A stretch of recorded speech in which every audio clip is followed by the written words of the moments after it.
Hey there, my fellow intellectuals. How are you doing today? Today, I'm going to be telling you yet another story that happened during my first year in graduate school here at the University of California, Irvine.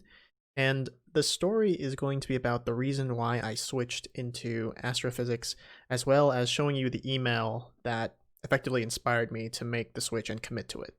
So, I know I've sort of mentioned some version of this in the past, but I think I should give you guys a little bit more context as to why I even decided to come to UCI to do the thing I initially wanted to do, and then why I ended up switching to astrophysics after I signed up to do something else. So, for those of you who don't know, I came from the University of California, Merced. That's where I got my bachelor's degree in physics back in 2017. And I did condensed matter, experimental condensed matter research at UC Merced. So, for 2 years, I was working on liquid crystal slash quantum dot research. And it's not too important to know what those things really are, other than the fact that there's actually a poster of that stuff right there. That's the poster above my bed, has a picture of quantum dots and liquid crystals. And so I was really in a hands-on experimental lab setting for 2 years in undergrad. And it was one of the most challenging things I had ever done in my life. I had never been really adept at using my hands, I would say. I really felt like I was pushed to my limit in terms of being very hands-on with physics, because up to the point I was really more into theory, but I I decided to do the research as a way for me to sort of expand my horizons and get an exposure to experimental science. And it was hard. It was very hard. I had a lot of mistakes. I learned a ton, and I ended up going to two conferences. Yeah, two national conferences because of my research there. So it was a really great opportunity for me. I had a really great advisor and great lab mates. And so when I left UC Merced, I decided I thought I would go and continue doing sort of condensed mattery material science kind of research. And so when I saw that at UCI they had a chemical and materials physics program that sort of combined aspects of all of those fields, and given my prior experience, I thought it was a good fit. And plus, I had a professor at UC Merced who did that same exact program at UCI for her PhD. So I had encouragement from someone that I really looked up to. I had the experience, and there was a place for me that would sort of allow me to continue doing similar things to what I was doing before. But when I came to UCI, the thing is, when I transitioned from undergrad to grad school, UC Merced really had a limited array of subfields. So UC Merced at the time was really into biophysics, experimental condensed matter, and sort of theory in those fields, but it didn't really have fields like particle physics or astrophysics, plasma physics, those kinds of things. And so when I came to UCI, I sort of noticed the diversity of the kinds of physics you could do here, and I sort of just remembered how much I was interested in different kinds of physics before I got into condensed matter. So, for example, I was really into dark matter. I was really into black holes, wormholes, sort of theoretical physics kinds of things.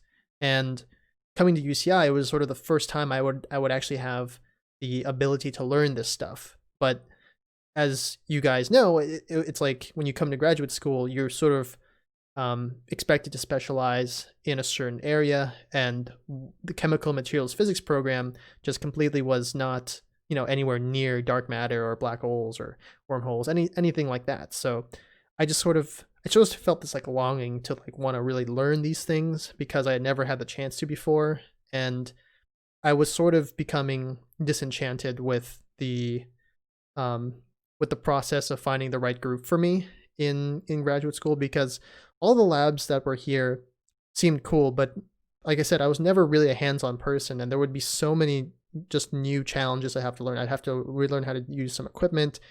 I'd have to, start from zero again, essentially start from like almost like a zero baseline of knowledge, and have to work my way up through, learning all these really complicated apparatuses. And at some point I just realized that, I only have one life, right? Like I only have one life to do what I really want to do.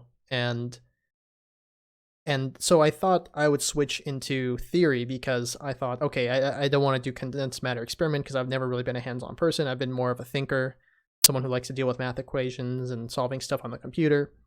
And so I switched into trying to do theory stuff. And then I couldn't really get into that either. Like I tried to do a theory project and it just didn't really excite me. It kind of bored me. And I was like, wow, is this really all there is to it? So after just condensed matter, either experiment or theory didn't work out, I was like, I need to do something else, completely something else. And I had been thinking about astrophysics for a while because astrophysics, it was just, like I said, just super interesting. Never really had a chance to study it. And there is a good astrophysics program here at UCI. So for me, I was sort of caught in this position where I thought, do I want to try and stick it out in condensed matter / material science for 5+ years and maybe not even enjoy my time? Or would I rather try and do something new, even though I have absolutely no experience in it, but I know I'm just infinitely curious about, which is astrophysics, and do I just take a chance?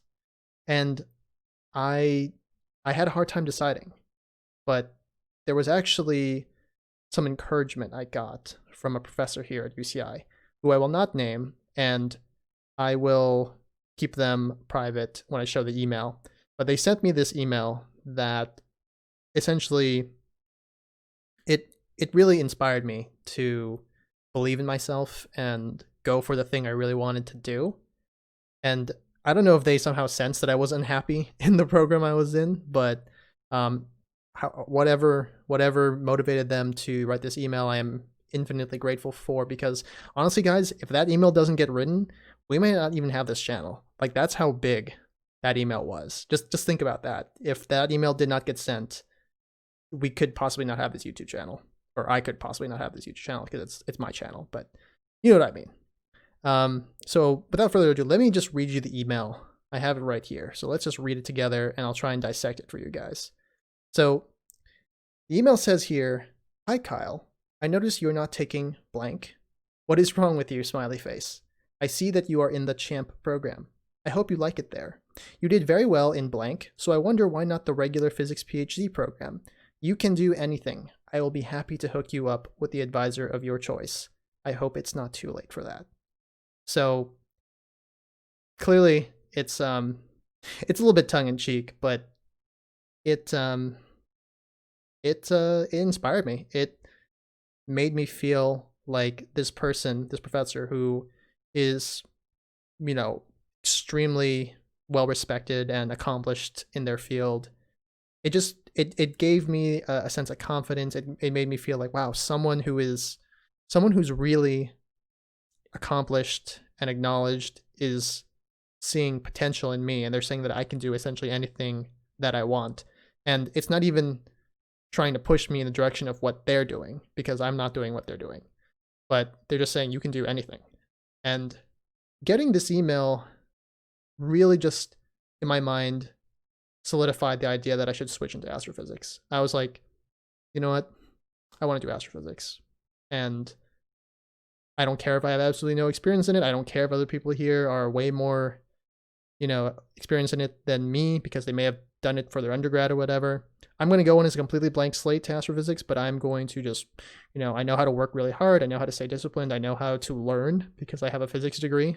So I was not intimidated by trying to learn new things, especially new things I'd always been curious about anyway, like black holes and dark matter and stuff of that nature. So this email really opened up the universe to me, quite literally, actually, because astrophysics is really the study of the entire universe. So yeah, that is the email. This is the email right here that inspired me to go into astrophysics, and had completely changed my life, honestly, because I actually have no idea where I'd be today if this email wasn't sent, because like I said, I had a hard time deciding what I wanted to do.